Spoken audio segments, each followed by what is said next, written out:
Aktas from Sri Lanka. Assalamu alaikum, Sheikh. Last night we had a pre-counseling session, right? Come again? Assalamu alaikum, Sheikh. Alaikum salam. Sheikh, you know that nobody is coming to save you from your problem, even if you're stuck in calamity. Akhi, I cannot understand a word of what you're saying. Can you hear me? I hear you, but I cannot understand what you're saying. So speak slowly and try to be a little bit more comprehensible.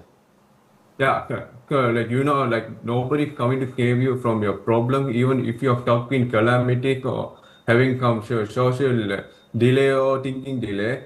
As no one is accountable for your flaws and shortcomings, he only responsible for looking after himself.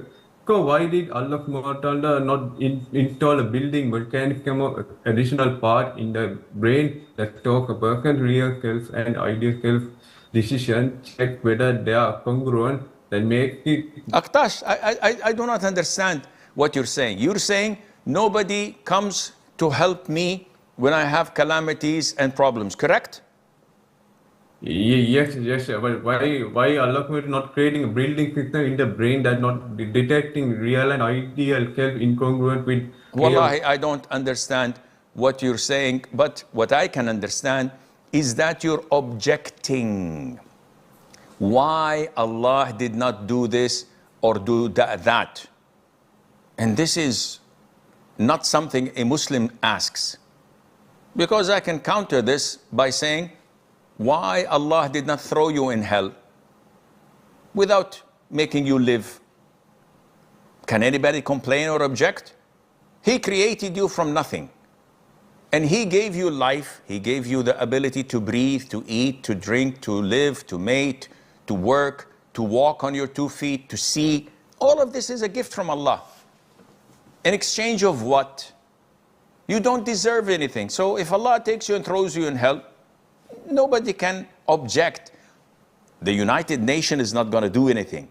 Allah will throw them in hell as well. So what are you objecting to? He is the creator of the heavens and the earth. You and I do not have any authority, any right to come and object. Why didn't Allah create a third hand for us so that when we eat the sandwich we can drink as well? Why didn't Allah put this and put that? Why didn't Allah give me more money? Why didn't Allah Azza wa Jal create this? Nobody has the right to ask such questions. Allah says in Surah Al-Anbiya, لا يسأل عما يفعل وهم يسألون. He, the Almighty, is not questioned or held accountable for what He does. Everyone else in this universe is.